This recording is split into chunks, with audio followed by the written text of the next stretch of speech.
사울의 아들 이스보셋은 아브넬이 헤브론에서 죽었다 함을 듣고 손의 맥이 풀렸고 온 이스라엘이 놀라니라. 사울의 아들 이스보셋에게 군 지휘관 두 사람이 있으니 한 사람의 이름은 바하나요 한 사람의 이름은 레갑이라. 베냐민 족속 부에롯 사람 림몬의 아들들이더라. 부에롯도 베냐민 지파에 속하였으니 일찍이 부에롯 사람들이 기타임으로 도망하여 오늘까지 거기에 울고함이더라. 사울의 아들 요나단에게 다리 저는 아들 하나가 있었으니 이름은 무비보셋이라. 전에 사울과 요나단이 죽은 소식이 이스라엘에서 올 때에 그의 나이가 5살이었는데 그 유모가 안고 도망할 때에 급히 도망하다가 아이가 떨어져 절게 되었더라. 부에롯 사람 림몬의 아들 레갑과 바하나가 길을 떠나 볕이 쬐을 때 즈음에 이스보셋의 집에 이르니 마침 그가 침상에서 낮잠을 자는지라. 레갑과 그의 형제 바하나가 밀을 가지러 온 채 하고 집 가운데로 들어가서 그의 배를 찌르고 도망하였더라. 그들이 집에 들어가니 이스보셋이 침실에서 침상에 누워 있는지라. 그를 쳐 죽이고 목을 베어 그의 머리를 가지고 밤새도록 아라바 길로 가 헤브론에 이르러 다윗 왕에게 이스보셋의 머리를 들이며 아뢰되 왕의 생명을 해하려 하던 원수 사울의 아들 이스보셋의 머리가 여기 있나이다. 여호와께서 오늘 우리 주 대신 왕의 원수를 사울과 그의 자손에게 갚으셨나이다 하니 다윗이 부에롯 사람 림몬의 아들 레갑과 그의 형제 바하나에게 대답하여 그들에게 이르되 내 생명을 여러 환난 가운데서 건지신 여호와께서 살아계심을 두고 맹세하노니 전에 사람이 내게 알리기를 보라 사울이 죽었다 하며 그가 좋은 소식을 전하는 줄로 생각하였어도 내가 그를 잡아 시글락에서 죽여서 그것을 그 소식을 전한 가품으로 삼았거든. 하물며 악인이 의인의 그 침상에서 그의 집 침상 위에서 죽인 것이겠느냐. 그런즉 내가 악인의 피 흘린 죄를 너희에게 갚아서 너희를 이 땅에서 없이 하지 아니하겠느냐 하고 청년들에게 명령하매 곧 그들이 죽이고 수족을 베어 헤브론 못가에 매달고 이스보셋의 머리를 가져다가 헤브론에서 아브넬의 무덤에 매장하였더라. 하나님의 말씀입니다. 하나님께 감사합니다. 네, 우리는 3장 1절을 보시면 3장 1절이 이렇게 나와 있습니다. 우리 설교 노트 강의안과 함께 보시면 좋겠습니다. 3장 1절에 사울의 집과 다윗의 집 사이에 전쟁이 오래매 다윗은 점점 강화해지고 사울의 집은 점점 약하여 가니라 라고 말하고 있습니다. 사울의 집안과 다윗의 집이 계속해서 전쟁을 벌이고 있는 상황 가운데 있었고 3장에서 사울의 집안에 있는 바로 아브넬이 죽음으로 말미암아서 큰 타격을 입는 것을 보았습니다. 그렇다면 이 사울의 집과 다윗의 집 사이에 결론이 어떻게 되었는가라는 것을 볼 때 오늘 4장에서 그 결론을 내고 있는 것을 볼 수가 있습니다. 결론은 다윗의 집이 승리했겠습니까? 아니면 사울의 집이 승리를 했겠습니까? 우리가 다 알다시피 바로 다윗의 승리인 것입니다. 다윗은 손에 피 한 방울도 묻히지 않고 승리를 하게 됩니다. 그 승리의 원인이 어디 있는지를 우리가 오늘 본문을 통해서 살펴보도록 하겠습니다. 먼저 문단을 크게 두 부분으로 나누어서 우리가 이해를 할 수가 있는데 1절부터 6절까지 보시면 이제 이스보셋의 죽음에 대해서 이제 기록을 하고 죽음의 사건을 기록하고 있습니다. 그런데 이 죽음이 그냥 다윗과 전쟁하다가 죽은 것이 아니라 바로 그 내분 안에서 사울의 집안 안에서 바로 배신과 바로 음모에 의해서 배신과 살인에 의해서 죽게 됩니다. 그러므로 말미암아서 사울의 집안은 몰락을 하게 되고 끝을 맺게 됩니다. 그리고 7절부터 12절까지는 이스보셋을 살해한 자들에 대해서 다윗이 응징하는 장면이 나오게 됩니다. 이제 좀 더 면밀하게 1절부터 12절까지의 내용들을 살펴보겠습니다. 1절부터 12절까지의 내용을 이해하는 데 있어서 세 가지 반응을 먼저 좀 기억했으면 좋겠습니다. 3장에서 아브넬이 죽었습니다. 아브넬이 죽었다라는 것은 지금 북쪽에 이스보셋 왕과 함께 있는 이스라엘에 큰 충격을 안겨준 사실입니다. 왜냐하면 지난 시간에 살펴봤지만 이 아브넬은 굉장한 실권을 갖고 있는 최고의 군 사령관이었기 때문입니다. 그래서 첫 번째로 어떤 반응을 살펴볼 것인가 하면 아브넬의 죽음에 대한 이스보셋 왕에 대한 반응입니다. 그리고 그 반응에 대한 결과가 첫 번째 우리가 살펴볼 것이고, 두 번째 반응은 아브넬의 또 아브넬 버금가는 두 지휘관이 있었습니다. 그러니까 이스보셋의 지휘관들이죠.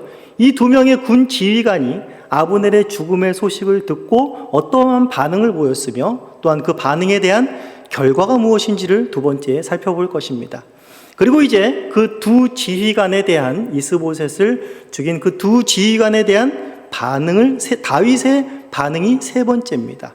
이 다윗의 반응까지 살펴보는 것이 바로 오늘 본문 속의 핵심입니다. 이 세 가지 반응을 먼저 기억하시고, 첫 번째로 아브넬의 죽음에 대한 이스보셋 왕의 반응과 그의 결과들을 먼저 한번 살펴보겠습니다. 한마디로 이스보셋의 반응은 오늘 4장 1절에서 보시면 손에 맥이 풀렸다라고 말을 하고 있습니다. 손에 맥이 풀렸다라는 것은 굉장히 큰 낙심 가운데 빠지게 되었다라는 것을 이렇게 표현한 것입니다. 이것은 지금 무엇을 말하고 있는 것입니까? 이스보셋이 쥐고 있던 그 왕권, 그 손에 갖고 있던 그 왕권이 아브넬이 죽었다라는 소식을 들어 말미암아 그 쥔 왕권의 손이 맥이 없이 그냥 풀려버린 것입니다. 무엇을 말하는가 하면 바로 이스보셋이 쥐고 있던 그 왕권의 그 힘과 그 근원이 어디서부터 나온다는 것을 말해주고 있는 것입니까? 바로 아브넬에게서부터 나오고 있었다라는 것을 말해주고 있는 것입니다. 우리가 잠깐 생각해 볼 것은, 지난 설교를 우리가 기억하신다면 아브넬은 이스보셋에 대해서 어떤 사람이었습니까? 아브넬은 이스보셋에 대해 굉장히 위협적인 사람이었습니다. 굉장히 두려운 대상이었습니다. 그러면서 아브넬은 3장 우리 11절에 보시면 아브넬이 이스보셋에게 분명히 잘못을 했는데 아브넬에 대해서 이스보셋이 어떻게 반응하냐면 아브넬이 두려워서 감히 한마디도 하지 못했다라고 했습니다. 굉장한 힘을 갖고 있고 이스보셋은 왕이었지만 아브넬이 인상 한번 팍 쓰게 되면 말 한마디 팍 하게 되면 찍소리도 하지 못하는 그런, 우리가 지난 시간에 목사님 말씀하셨듯이 바지사장, 바지왕 같은 그냥 허울뿐인 실력과 힘이 하나도 없는 그런 왕이라는 것을 알 수 있습니다. 그렇다면 여러분 같으면 어떻겠습니까? 아브넬이 죽었다라는 소식을 듣게 되면 내가 두려워하는 대상, 내가 내 옆에 있어서 날 지켜주고 있지만 벌벌 떨고 나를 벌벌 떨게 하는 그 대상이 죽었다라고 하면 어떻게 보면 마음이 놓일 수도 있는데, 지금 이스보셋은 상태가 어떠했다고 말하고 있습니까? 손에 맥이 풀려버렸다라고 말하고 있습니다. 그러니까 이스보셋에게 아브넬은 어떠한 대상이라는 것을 말해주고 있습니까? 굉장히 두려운 대상이었던 동시에 그를 굉장히 의존하고 있었다라는 것을 보여주고 있습니다. 그러면서 아브넬이 죽으니까, 의존한 대상이 죽으니까 손에 맥이 풀려버리는 것입니다. 그러면서 이스보셋이 어떤 왕이었는가? 정말 왕으로서는 무능한 왕이다 라는 사실을 여기 4장에서 더 자세히 보여주고 있습니다. 3장에서도 역시 마찬가지로 아브넬에 의해서 세워진 왕이요, 아브넬이 한마디만 하면 찍소리도 못하는 그런 무능한 왕의 모습을 보였지만은 4장에서는 직접적으로 손에 맥이 풀리는 모습을 보여줌으로써 자신이 그것을 증명하고 있는 것입니다. 나는 아브넬이 없으면 안 돼. 나는 무능한 왕이야. 이 왕권을 지킬 만한, 이것을 쥐고 있을 만한 힘은 나에게 없어 하면서 이 맥이 탁 풀려버렸던 것입니다. 이후의 행동을 봐도 바로 아브넬의 죽음으로 인해서 이스보셋은 얼마나 무능하였는가를 알 수가 있습니다. 아브넬이 죽었다면, 최고 사령관이 죽었다면 그가 가서 죽은 것은 이 북쪽 이스라엘을 어떻게 보면 배신한 것입니다. 이스보셋 왕을 배신한 것입니다. 그렇기 때문에 빨리 그 아브넬을 잊게 하고 자기 백성들을 추스리고 남아있는 군사들을 또한 독려하여서 또 다윗에게 대항할 그런 차선책의 준비들을 해야 할 텐데, 그런 차선책의 준비 역시 왕으로서 해야 될 그런 책임을 전혀 이행하지 않고 있습니다. 그러면서 5절부터 7절에 보시면, 5절 마지막에 보시면 그가 한 행동이 이겁니다. 그가 침상에서 낮잠을 자는지라 라고 말을 하고 있습니다. 고대 근동에서 볕이 가장 쬐는 정오에 잠을 자는 것은 일상적인 일이라고 할 수 있습니다. 그러나 지금 이스보셋이 취한 상황은 그렇게 잠을 자야 될 상황이 아닙니다. 또한 오늘 본문 가운데에서 그냥 일상에 잠이 있었다라는 이야기를 하려고 이 낮잠의 이야기를 또한 꺼낸 것도 아닙니다. 이 낮잠은 바로 죽음으로 이어지는 잠이 되어버리는 것입니다. 잠깐 자는 것이 아니라 영원한 잠으로 이어지는 바로 그 길을 걷게 된다는 것을 보여주고 있습니다. 바로 낮잠은 이스보셋에게 있어서 정말로 죽음으로 향하는 문이 되었고 그의 무능함의 결국이 어떻게 되었는가를 알 수 있으며 그는 정말 허수아비 같은 존재구나. 아무것도 죽음 앞에서도 자신을 방어하고 방비할 만한 아무것도 못하는 그런 존재구나라는 것을 그의 죽음 속에서 또한 여실히 보여주고 있습니다. 그렇다면 이렇게 낮잠에서 죽음으로 이끈 그 장본인들이 있는데 그 장본인들이 누굽니까? 바로 2절과 3절에서 나오게 됩니다. 2절과 3절에서 바로 바하나와 레갑이라는 사람이 나오는데 이들의 출신을 먼저 소개하고 있습니다. 이들의 출신은 바로 부에롯 사람이었고 베냐민 지파에 속하였다라고 말하고 있습니다. 베냐민 지파면 우리가 잘 알고 있듯이 사울의 집안입니다. 또 이스보셋의 집안이라는 것을 우리가 알 수 있습니다. 그러나 먼저 이들이 부에롯 사람이었다라고 또 이야기를 하고 있습니다. 부에롯 사람이라는 것은 바로 여호수아 우리가 9장 17절을 보게 되시면 우리가 잘 아는 유명한 사건이 있습니다. 이제 여호수아가 가나안 땅에 들어가서 이제 가나안 족속들을 다 멸절하는 것이 그들의 씨도 말리지 않고 다 죽이라는 것이 하나님의 명령이었습니다. 그리고 그 기세는 등등하여서 가나안 족속들을 섬멸해 가고 있을 때 기브온 족속은 우리가 살 길을 찾아야겠다라고 하면서 우리는 위장 전술을 쓰게 되는 것을 우리가 알고 있지요. 그래서 자기들은 먼 데서 왔다. 바라 옷도 다 헤어지고 우리는 가나안 족속이 아니다. 너희들과 화친을 맺고 싶다라고 해서 여호수아가 속지요. 그래서 그들과 화친을 맺게 됩니다. 그러나 3일 뒤 그들의 성읍에 가서 알아보니까 이들이 거짓말, 겨우 3일 정도 거리밖에 되지 않는 그런 거리에 있는 자들이었습니다. 바로 그 기브온 족속과 함께 그 성읍 주위에 살고 있었던 족속이 바로 부에롯 족속이었습니다. 부에롯이라는 곳이었습니다. 그렇기 때문에 그 지역 속에서 이제 기브온 족속과 함께 전부 다 여기서 이스라엘과 병합이 되었고 이들이 살던 지역은 또한 베냐민 지파에 속하였기 때문에 자연스럽게 베냐민 지파의 그 족속에 병합된 것으로 볼 수 있습니다. 그런데 이들이 지위가 또한 대단한 지위였습니다. 이들은 이스보셋의 군 지휘관이었습니다. 여기서 말하는 군 지휘관은 아브넬의 버금가는 아브넬 다음 가는 그런 지휘관으로서 또 특별한 임무를 수행하는 그런 지휘관들이었습니다. 그런 부대를 이끄는 지휘관들이었습니다. 오늘날로 말하면 어떤 자들이 오늘날로 말하면 특수부대 우리가 말하는 특수한 임무들을 행하는 특수부대의 그런 군 지휘관으로 우리가 알 수 있을 것 같습니다. 그러면 이들이 해야 될 것이 무엇이겠습니까? 아브넬의 죽음의 소식을 들었으면 이제 자기들이 나서서 군사들을 통솔하고 이스보셋과 함께 다시 나라를 방비해야 할 텐데 이들은 충성의 길을 택한 것이 아니라 배신의 길을 택하고 암살의 길을 음모하게 됩니다.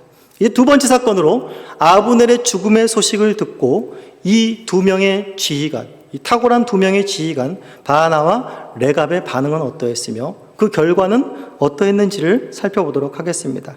계속해서 5절과 7절에 보시면 바하나와 레갑의 배신과 암살이 자세하게 묘사됩니다.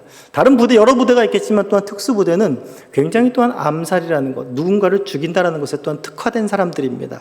그렇기 때문에 여기 성경에서도 굉장히 자세하게 나와 있는 것을 우리가 볼 수 있습니다.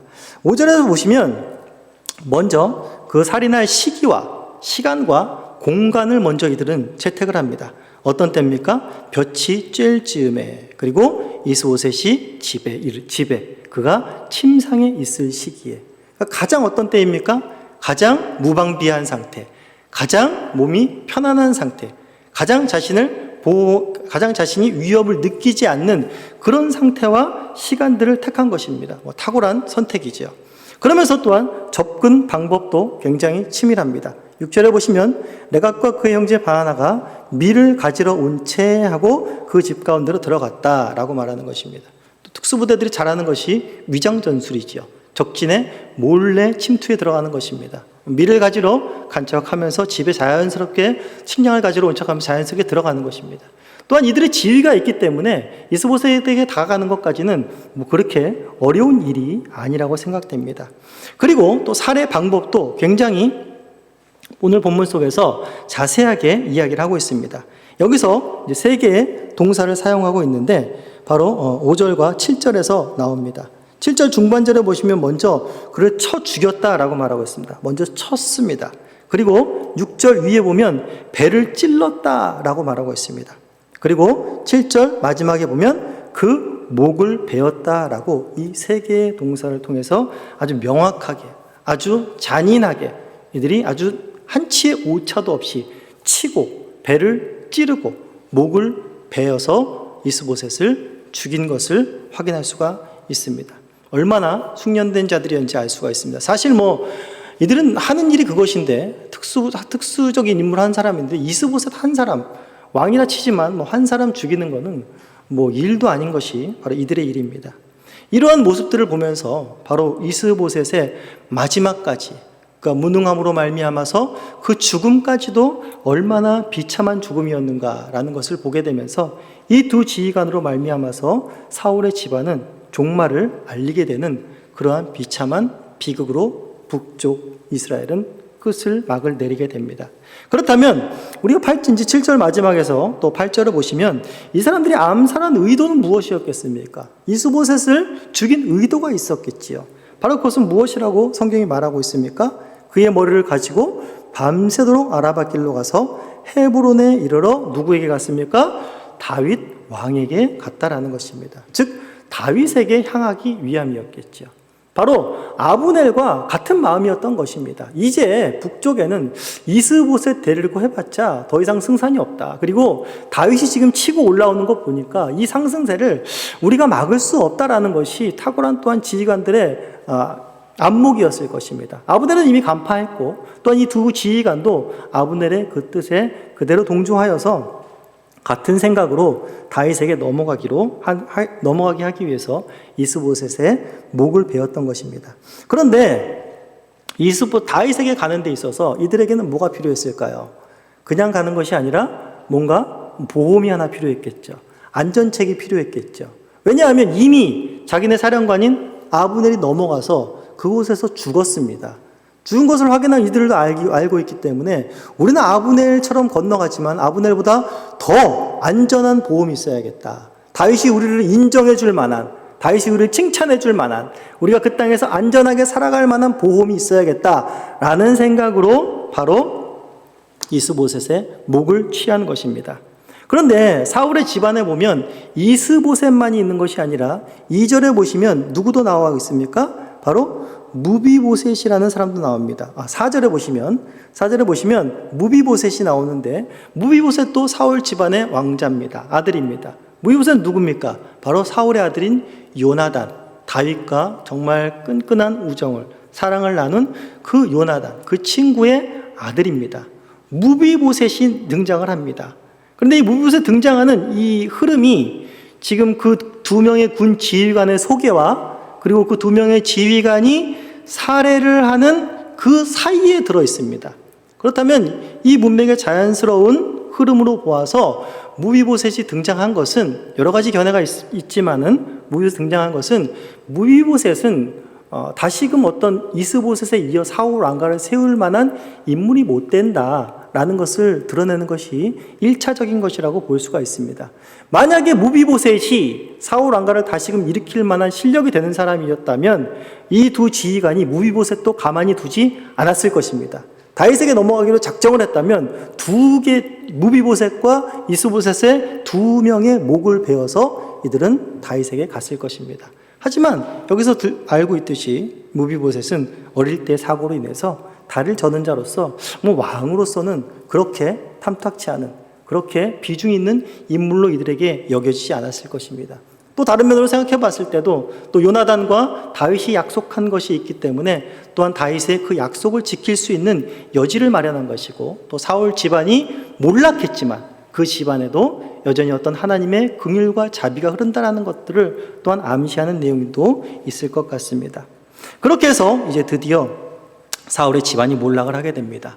우리가 여기서 잠깐 먼저 생각해 봐야 할 것은 무엇인가 하면 이 사울의 집안의 몰락과 바로 솔로몬 이후에 왕국이 분열되지 않습니까? 그 분열 왕국의 몰락과 유사성이 있다라는 것입니다. 어떤 유사성이 있냐면 솔로몬 이후의 왕국이 어떻게 됩니까? 남과 북으로 나뉩니다. 그런데 이 솔로몬 이후에 이스라엘이 남과 북으로 나뉘는 것이 아니라 먼저 다윗 때에 남과 북으로 나뉘는 사건이 먼저 있습니다. 우리가 살펴봤지만 남쪽은 헤브론을 중심으로 다윗이 장악을 하였고 또한 북쪽은 마하나임을 중심으로 해서 이스보셋이 장악을 했던 것입니다. 먼저 두 개의 남북이 나뉘는 것에 대한 청사진이 먼저 이 다윗 이스보셋 때 먼저 있었다라는 이 유사성이 또 있고요. 자, 두 번째로는 우리가 아까 3장 1절에 살펴봤듯이 바로 뭐라고 말하고 있었습니까? 사울의 집과 다윗의 집 사이에 전쟁이 오랬다. 계속 전쟁을 하고 있었다라는 것을 지금 또 말하고 있습니다. 그런데 열왕기상 14장 29절에 보면 르호보암과 여로보암 사이에 항상 전쟁이 있었다라고 이야기합니다. 르호보암은 솔로몬의 아들이죠. 그리고 여로보암은 솔로몬의 부하입니다. 남과 북이 최초로 나눠서 남왕국과 북왕국의 왕들이 되었죠.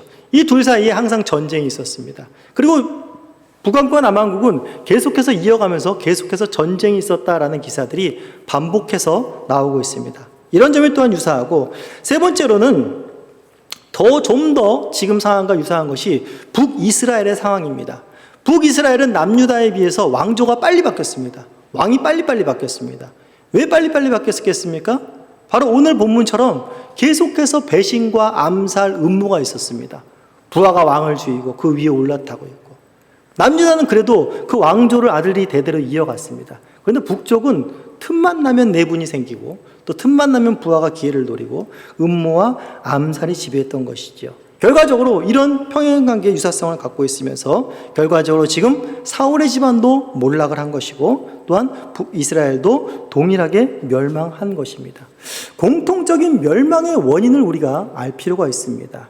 우리가 이스보셋이 멸망한 것을 오늘 본문을 통해서 살펴보면 어떤 원인이 1차적으로 있었습니까? 이스보셋은 왕으로서 굉장히 무능했다라는 것입니다. 무능한 왕이 지배를 하기 때문에 당연히 그 사울의 집안은 멸망을 할 수밖에 없었습니다.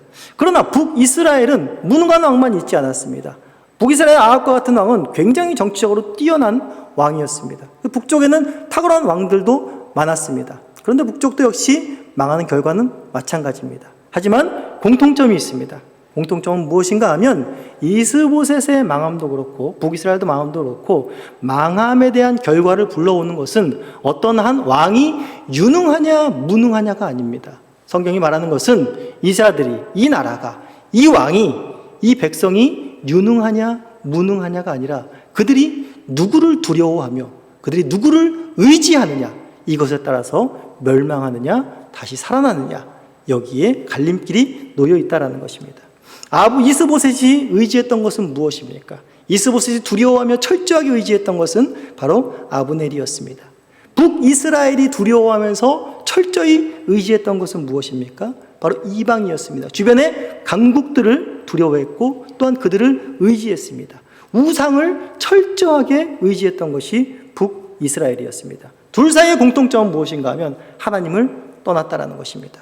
하나님을 전혀 두려워하지 않고 하나님을 전혀 의지하지도 않고 하나님을 전혀 찾지도 않았다라는 것입니다. 이것이 바로 사울의 집안의 멸망의 근본적인 원인이요 또한 북이스라엘의 근본적인 원인이라는 것을 분명히 알아야겠습니다. 이것은 단순히 사울의 집안이나 북이스라엘의 멸망에 그런 것만 적용되는 것이 아니라 오늘날 대대의 모든 세대를 걸쳐서 이 세상이 멸망하는 원인과 동일합니다. 하나님을 두려워하지 않고 하나님을 의지하지 않는 인생, 그런 세상, 그 어떤 나라도 그런 것에 대한 번성은 결국에 사울의 집안과 북이스라엘과 같은 그런 동일한 결과를 맞게 된다는 것이 성경 속에서 말하고 있는 것입니다. 한 인생이 성공하고 한 인생이 나라가 망하느냐라는 것은 개인의 어떤 유능과 무능이 아니라 그가 무엇을 두려워하며 그가 무엇을 의지하느냐에 따라 결정된다라는 것입니다. 우리도 항상 인생을 살아가면서 굉장히 두려워하는 것들이 있고, 또한 굉장히 이것이 아니면 안 됩니다라고 해서 의지하는 것들이 있습니다. 그러나 그것들이 영원히 지속되지 못한다라는 것을 우리는 알고 있습니다. 그것들이 사라짐으로 인하여서 우리의 심령 가운데에서 정말 이스보셋 같이 손에 맥이 풀리는 그러한 경험들을 우리 교우님들은 크게 작게, 저도 마찬가지로 한 번씩 다 해보셨을 것입니다. 저는 인생 가운데에서 정말 그런 의지하고 있던 것들이 한순간에 사라짐으로 인해서 손에 맥이 풀리는 그런 경험을 크게 한 것이 딱 2번 있는 것 같습니다. 저도 뭐 많은 인생을 산 건 아니지만 그래도 49년이라는 인생을 살아오면서 첫 번째는 제가 평생을 걸었던 운동에 대해서 더 이상 하지 못했을 때, 거기에 대해서 더 이상 소망을 발견하지 못했을 때, 그 몸에 대한 신뢰를 전부 잃었을 때, 그때 손에 이제 맥이 풀리는 그러한 경험을 또 한 번 했었고, 또 한 번은 사랑하는 사람을 잃었을 때 손에 맥이 풀리는 경험들을 했습니다. 내가 정말 의지하고 있었던 것, 있을 땐 모르는데 사라져버리면 내가 이걸 정말 의지했구나라는 것을 알게 됩니다. 손에 맥이 풀리면 다가오는 현상이 무엇입니까? 철저하게 내가 무능한 자라는 것을 깨닫습니다. 내가 아무것도 할 수 없는 자구나 라는 깊은 자괴감과 나락 속으로 처박혀 떨어지게 됩니다. 모든 소망을 잃게 되는 것이지요. 이 세상의 모든 사람들이 이런 패턴을 넘어갈 수 없고, 이 패턴 안에서 모두가 고심하며 고민하며 힘겹게 나락을 향해서 걸어가고 있는 것입니다. 인생도 나라도 마찬가지입니다. 여기서의 유일한 소망은 무엇이겠습니까? 그것은 오늘 성경 본문이 말해주고 있습니다. 다윗을 먼저 바라보라는 것입니다. 우리 세 번째 사건이 이스보셋의 죽음에 대한 다윗의 반응과 결과를 보면서 그런 인생과 나라 가운데의 유일한 소망과 힘이 무엇인가를 다시 한번 살펴보겠습니다. 9절에서 12절을 보시면 이제 바하나와 레갑에 대한 다윗의 응징이 나옵니다. 그러면서 신이 나서 이제 내가 한 자리 해먹겠구나 라는 마음을 가지고 온 자들에게 이제 다윗이 가리키는 것이 있습니다. 9절에 보시면 하반절 3절 세 번째 줄부터 보시면 내 생명을 여러 환난에서 가운데 건지신 여호와께서 살아계심을 두고 맹세하노니 전에 사람이 내게 알리기를 보라 사울이 죽었다 하며 그가 좋은 소식을 전한 줄로 생각하였어도 내가 그를 잡아 시글락에서 죽였다라고 이야기하고 있습니다. 무슨 얘기하고 있는 것입니까? 이러한 일이 똑같이 또 있었죠. 사무엘하 1장 13절에서 16절에 아말렉 소년이 자기가 사울을 죽이지도 않았으면서 자기가 다윗에게 신임을 얻으려고 사울을 죽였다라는 그 소식을 전했습니다. 그러면서 다윗이 그 소년에게 한 것은 칭찬도 상도 아니었습니다. 그러면서 다윗이 네가 여호와의 기름 부음 받은 자를 감히 죽였냐? 그러면서 똑같이 죽음으로 응수했습니다. 그 이야기를 들려주면서 너희들의 결국은 이것이다 라고 하면서 이들도 비참한 죽음을 맞이하게 됩니다. 이들의 죽음도 이스보셋이 이들을 죽였던 것과 같이 똑같이 세 개의 동사를 사용합니다. 12절에 보시면 청년들의 명에 그들을 어떻게 했습니까? 죽였습니다. 그리고 수족을 손과 발을 베어버렸습니다. 그리고 어떻게 했습니까? 그들을 못가에 매달았습니다. 이렇게 세 개의 동사를 통해서 이들도 마땅히 이스보셋 이상의 응징을 보여주는 그런 다윗의 태도를 보여주고 있습니다. 다윗의 이런 반응, 사울의 집안에 대해서 우리가 쭉 사무엘서를 살펴봤듯이 다윗은 사무엘 집안에 대해서 사무엘도 그렇고 그의 모든 자손들에 대해 일관된 태도를 취합니다.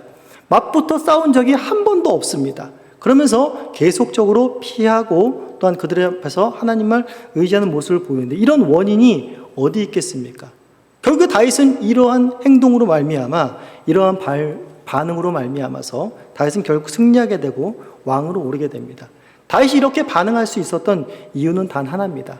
다윗은 그 오랜 기간 동안에 사울에게 쫓기며 고통을 당하면서 사회 소망까지 어떻게 보면 끊기는 그런 상황 가운데에서 다윗은 자기에게 약속하신 하나님의 나라가 어떤 것인가를 그 고난 가운데서 깨닫게 되었습니다. 다윗이 첫 번째 깨달은 것은 무엇인가 하면 바로 하나님의 나라는 내게 약속해서 하나님께서 세우시고자 하시는 그 나라는 절대로 인간의 죄악된 본성이 틈타서 인간의 열심이나 인간의 지혜나 인간의 정치적인 책략들이 포함이 되어서 세워지는 나라가 아니다라는 것을 다윗은 누구보다도 철저하게 알았습니다. 인간의 정치적인 방법은 절대로 안 되고 하나님께서 세우신 나라는 거룩한 나라이기 때문에 죄로 오염시켜서는 절대 안 되는 것입니다. 이제 보십시오. 5장 가면은 드디어 하나님이 약속하신 다윗에게 그 하나님의 나라가 이스라엘이 세워집니다. 이제 다윗이 통일 왕국의 왕으로 서게 되는 것입니다. 그러면 뭡니까? 이제 하나님께서 다윗에게 약속하신 그 오랜 하나님의 나라를 이루는 것이 눈앞에 왔습니다. 이것을 누가 이뤘습니까? 다윗은 분명히 알고 있죠. 내 실력이나 내 용기나 내 힘이 아니다. 하나님께서 이루셨다라는 것을 알고 있는데 지금 이 두 지휘관이 뭘 하고 있는 것입니까? 바나와 레갑이 뭘 하고 있는 것입니까? 하나님이 이루실 하나님 나라에 지금 숟가락을 얹으려고 하는 거고 있습니다. 내가 이런 공을 세웠습니다라고 하는 거예요. 이스보셋의 머리를 가지고 왔다는 것은 내 공로를 봐달라는 것입니다. 다윗의 왕국이 설 때 나도 일조했습니다라는 것입니다. 그런데 그것이 다윗에게 먹히겠습니까? 나도 일조한 것이 없는데 네가 일조했다고? 이거는 뭐 비참한 죽음으로 갈 수밖에 없는 것이죠. 다윗은 그것을 분명히 알았습니다. 하나님이 세우실 거룩한 이스라엘 나라에 어떠한 제약도 어떠한 계계에도 틈탈 수 없다라는 것을 알고 그것을 단번에 제거한 것이 다윗의 지혜요. 다윗의 또한 굉장한 탁월함이었다라고 우리가 볼 수 있습니다. 두 번째로는 무엇이었습니까? 하나님 나라를 이루시는 것은 바로 하나님을 두려워하고 철저히 의지하는 자를 통해서 하나님께서는 그의 나라를 이루신다라는 것을 다윗은 누구보다도 잘 알았습니다. 오랜 세월 동안에 사울에게 쫓기면서 그가 사울에게 손대지 않은 이유는 하나입니다. 사울이 강해서가 아닙니다. 다윗보다 강해서가 아닙니다. 이 두 지휘관과 같은 방법을 취했다면 다윗은 벌써 사울의 집안을 몰락시킬 수 있는 그런 실력과 힘이 있는 자였습니다.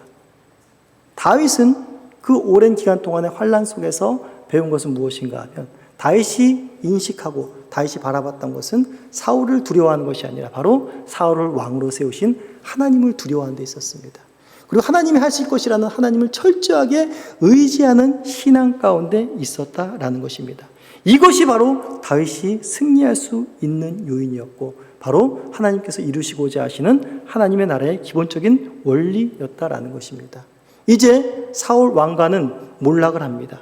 이제 이스라엘의 소망은 다윗밖에는 없는 것입니다. 다윗을 통해서 이루어질 나라가 바로 하나님의 나라인 것입니다.